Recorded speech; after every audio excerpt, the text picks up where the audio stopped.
Good morning. I am Dr. T.S. Sendil, Professor of Physics. Now I am going to take a class on ultrasonics. Basically, the sound waves can be classified into three categories. How we are classifying the sound waves means based on the frequency. Suppose if the frequency is very less or otherwise less than 20 hertz, we can say these are infrasonic sound waves. These infrasonics cannot be heard by our human ear, whereas some animals like elephants can hear these sound waves. If the sound wave is very high, that means more than 20,000 hertz or 20 kilohertz, we can say it is ultrasonics. This ultrasonics also cannot heard by human ear, whereas some animals can produce and can hear the ultrasonics. For example, bats, whales, and dolphin can hear this ultrasonics, and also bats can produce this ultrasonic waves, and also dogs also can hear the ultrasonic waves. And third category is audible sound. Suppose if the sound wave is in between 20 hertz to 20 kilohertz, we can hear the sound waves. Therefore, it is called as audible sound. So compared with all these two waves, ultrasonics having some unique features. That's why we are going to study in our syllabus. So now, what are the important properties of this ultrasonic waves? Basically, these sound waves are high energy beams, or otherwise energy content is very high. And second one is like ordinary sound waves, these ultrasonic waves can be reflected, refracted, and absorbed by the medium. And also, these waves can be transmitted over large distances without any loss of energy. And also, these sound waves serve as a diffraction grating when it is passed through liquid. And also, these sound waves can produce heating effect when passed through medium. The medium may be either liquid or air. So these are the some important properties of ultrasonics. That's why we are using these ultrasonic waves in various places. Our next topic is how we can produce this ultrasonic waves. Basically, the ultrasonic waves can be produced by three important techniques. The first one is golden whistle method, and second one is magnetosuction generator method, and third one is piezoelectric generator method. So here in our syllabus we are having magnetosuction oscillator and piezoelectric oscillator. The first one is magnetosuction oscillator. So here the ultrasonic waves can be produced by some principle. It is called as magnetosuction principle. So here what is the magnetosuction effect means? When a ferromagnetic rod, so the ferromagnetic rod means either it may be nickel or iron. So this ferromagnetic rod is placed in an alternating magnetic field. The rod gets vibrate. That means its length gets increases and decreases. So this is the basic principle. So based on this we are producing ultrasonic waves. So our next one is how we are producing, or how this rod gets expand or decrease in length. So here this diagram clearly shows north and south poles. We are placing our iron rod in between this north and south poles. Suppose if you are changing the magnetic field, that means the alternating magnetic field if you are giving, due to this applied magnetic field or alternating magnetic field, the ferromagnetic rod length gets expanded and contract. That means due to the variation of magnetic field, this length will gets changed. So due to this there is a small vibration will be produced. This small vibration gives some sound. These sound waves are ultrasonic waves. So here this based on this principle we are producing ultrasonic waves. by using some electronic circuit that is called as magnetosection oscillator. Here we are having one transistor, one ferromagnetic rod and two coils, that means L1 and L2. There are two coils and some capacitor, that means C1 is the capacitor, and by using some battery we are producing this ultrasonic waves. The first one is construction. Construction means how we are connecting the electronic circuit. Now this given ferromagnetic rod is placed at a horizontal surface, or otherwise we are clamping at the center of the rod. Suppose if you are assuming the rod, ferromagnetic rod or iron rod is 1 meter, means we are fixing at 50 centimeter. So that means by using some clamp we are fixing. And now we are having two ends, that means left end and right end. At both the ends we are winding some coils. The coil is ordinary wires. So here we are assuming L1 is the coil winded at the right hand side, and similarly L2 is another coil which is winded at the left hand side. Okay, now this coil L2 having two ends, that means one end is connected into base of the transistor. So I think you may study it in lower class what is meant by transistor. So transistor having three legs, that means base, emitter, collector. This base is the center portion and emitter and collector are the other two ends. Based on the locations of the arrow mark in the emitter, we are saying whether it is a n-type NPN transistor or PNP transistor. So here we mentioned it is a NPN transistor. This arrow mark is outside, therefore we are saying it is a NPN transistor. Actually this emitter will be always connected into negative of the battery, so that's why emitter is connected into negative of the battery in the right side. The another end of the coil L2 is connected into emitter. That means so finally this emitter is connected into negative of the battery. Next one is we are having another coil L1. L1 also having two ends. The left end is connected into one capacitor. That means it's a variable capacitor, or otherwise we can adjust the capacitance value. And other end of the coil L1 is connected into other end of the capacitance. And collector is also connected into one end of the capacitor on coil L1. And here right end of the capacitor is connected into positive of the battery. So this is the circuit diagram or construction of the diagram. Next one is working, or there is how we can produce this ultrasonic waves. Let us assume when the battery is switched on. So suppose if you are switch on the battery, so current is flowing in the coil L1. So when the current is flowing in a closed coil means automatically it will produce some electromagnetic induction in the surroundings. So that's why this iron rod gets some magnetization. The produced magnetization is passed through the other end of the coil. Therefore, left end of the coil gets some current, or otherwise due to the induction, that means the magnetic field will produce some current in the coil. Therefore, this produced small amount of EMF or current is given into base of the transistor. Here this base of the transistor, that means the current is fed into the transistor, means the role of transistor is always it should amplify the current. Therefore the given current is amplified in the circuit, and therefore this amplified current is given into this collector or otherwise to the coil L1. Therefore now the current flowing in the coil L1 gets increases. So actually already due to the magnetic field,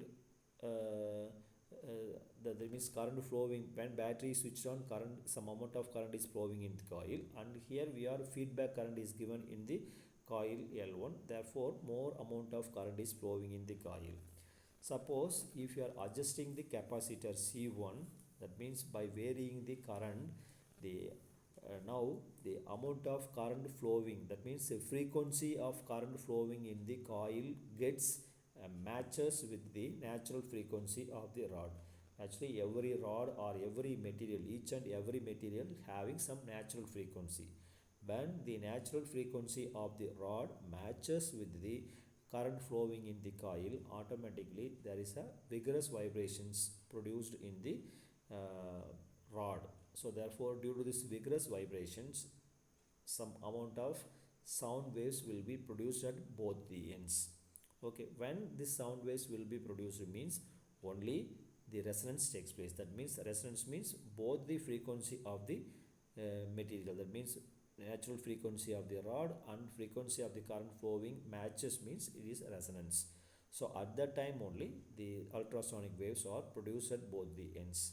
So this is the working of the magnetosection oscillator. So I think the red dots will clearly explain you, and black horizontal vertical lines will show the production of ultrasonic waves.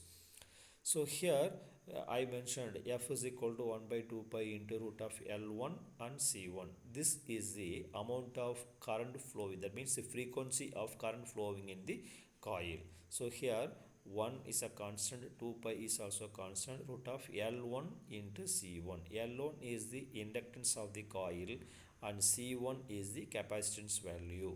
So by adjusting this capacitance, we can vary the amount of current flowing in the coil. So similarly, the natural frequency of the rod will be mentioned in the left hand side. That means F is equal to 1 by 2L into root of Y by rho or E by rho. So here 1 by 2 into L. L is the length of the rod. So here length of the rod is very important. So based on this, frequency of the natural frequency of the rod will vary. 1 by 2L into root of E by rho. E is the Young's modulus of the rod and rho is the density of the rod. So here if you are substituting this value Young's modulus and density of the rod, we can calculate the frequency of the rod. So when both the frequencies will equal, then only the ultrasonic waves are produced at both the ends. So this is the working of the magnetosection oscillator.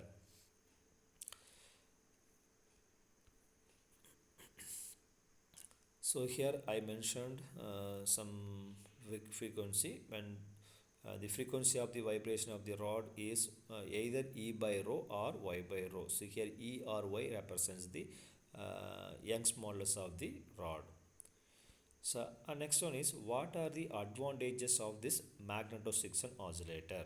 So actually this magnetosection oscillator can be constructed very easily and its production cost is very less. And also here we can produce low frequency ultrasonics and with large output, and also we can produce in our lab itself. So this is the major advantage of this magnetosection oscillator. And what are the disadvantage of this magnetosection oscillator means, here we can produce only the low frequency waves, that means only 3000 hertz or 3 megahertz waves. We cannot produce a high frequency ultrasonic waves, or otherwise high power applications we cannot use this one. And also this frequency of oscillations will also depends on temperature. So suppose if you are using continuously, it will produce some temperature, automatically the performance will be reduced. So and also suppose if you are using more number of coils or windings in this circuit, it will produce some hysteresis effect and otherwise eddy current loss will occurs. So due to this, performance of the circuit will reduced. So these are the some drawbacks or disadvantage of this method. Next one is piezoelectric method or piezoelectric oscillator. So here inverse piezoelectric effect is the basic principle. So before going that inverse piezoelectric effect, we should know what is meant by piezoelectric effect. Piezoelectric effect means when when a ferromagnetic rod when a ferromagnetic rod is so here we don't want ferromagnetic rod, simply we can go for our easy one. Suppose you can assume a quartz crystal. This quartz crystal having three axes, that means x axis, y axis and z axis. So here simply for our calculation purpose we are omitting the z axis. Always we are assuming two dimensional x axis and y axis. Suppose if you are giving mechanical pressure to one end, So that means if you are giving mechanical pressure to horizontal axis, that means x-axis, means automatically the given mechanical pressure will produce some electromagnetic force or charge in the opposite faces. That means at y-axis it will produce some EMF. So this is the piezoelectric effect. But here we want to produce some ultrasonic waves. That means when ultrasonic waves will produced during the vibration only, the ultrasonic waves will produced. Therefore, here we are using inverse piezoelectric effect. That means inverse means we want to produce mechanical vibrations by giving some electromagnetic force. Okay, piezoelectric means we are giving mechanical force. Due to this mechanical force, some EMF will be created. But here we want to give some electromagnetic force and we want to produce some mechanical vibration. Due to this mechanical vibration only, some ultrasonic waves can be produced. Therefore, inverse piezoelectric effect is the basic principle for producing ultrasonic waves. So here also we want to know, we should read what is meant by construction and how we can construct a experimental design and how it will work and what are the advantages and disadvantages. So here we are using one transistor and one transformer and variable capacitance and battery and then some piezoelectric crystals. So here we are assuming in right hand side of the circuit AB is two parallel plates. In between these two parallel plates we are placing our quartz crystal. So this white color crystal is the quartz crystal. Either instead of quartz we can use tourmaline salt or tourmaline crystal or Rochelli salt. So this quartz, tourmaline, Rochelli salt are the example for this piezoelectric crystals. We can choose any one. So compared with Rochelli and tourmaline, quartz crystal is easily available. Therefore, we are using quartz crystals. So now we are placing these quartz crystals in between two parallel plates. So therefore, after placing this, we are connecting this A and B into a secondary of the transistor. Secondary of the transformer. So here this secondary of the transformer is called as L3. So and primary of the transformer having two coils, that means L1 and L2. So this coil L1 is connected into base of the transistor. Through we are connecting coil capacitor C1. And similarly the coil L2 is connected, that means L2 also having two ends. One end of the coil L2 is connected into collector of the transistor and another end is connected into positive of the battery. So already I told the negative of the battery is always connected into emitter of the transistor. Therefore negative is connected into emitter and this ends are connected into another end of the coil L1. So this is the construction of the circuit. Now how it will work or what is the working of this piezoelectric oscillator means when the battery is switched on. So initially we want to switch on the battery. When the battery is switched on, the current is flowing in the coil. So therefore the coil L1 and L2 will produce some induction in the coil L3. So therefore this produced current is fed into this parallel plates A and B. So that means some amount of current is induced on the plates A and B. This produced currents will be acted on the quartz crystal. So therefore if you are giving electric field to one face of the quartz crystal, that means opposite faces of the quartz crystal means another two faces there is a small vibrations will be produced. Therefore the quartz crystal will vibrate slowly. Now if you are adjusting the C1, that means capacitor, automatically the amount of current flowing in the coil gets vary. So therefore when the current is adjusted means automatically both the natural frequency of the crystal and current flowing in the crystal matches means there is a vigorous vibration will be produced on the quartz crystal. Therefore this ultrasonic waves will be produced. Okay, so when the vigorous vibration takes place means only when both the frequencies matches with each other. That means natural frequency of the crystal and current flowing in the coil both are matches means vigorous vibration will takes place, therefore ultrasonics can be produced. Okay, so this is the working of this piezoelectric oscillator.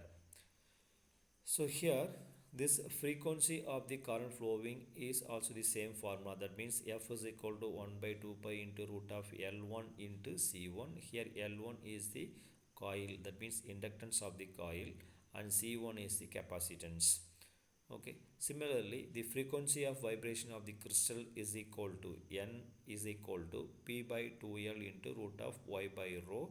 So here P is the fundamental overtones, either it may be first order overtone or second order overtone. So mostly we will assume fundamental nodes is equal to 1 by 2 into L. L is the length of the rod and root of E by rho or otherwise Y by rho. Whether E or Y represents the Young's modulus of the crystal, rho is the density of the crystal. Okay, this is the working of the piezoelectric oscillator. And what are the advantages of this piezoelectric oscillator means? By using this piezoelectric oscillator we can produce very high frequency, so that means the output is very high, and also these circuits will not depend on the temperature and humidity. So these are the advantages. And what are the disadvantage means? So here we need some sliced, that means a prepared quartz crystal, that means it is somewhat higher cost. The cost of the piezoelectric crystal or quartz crystal is somewhat very high, and cutting and shaping of the quartz crystal are some difficult. That means why we are cutting means we should polish the crystal, so then only here this given current will act properly on both the ends, otherwise the current will not act exactly on x axis or y axis. So that's why cutting and slicing of the crystal is somewhat difficult. So this is the our today's topic. Okay, thank you.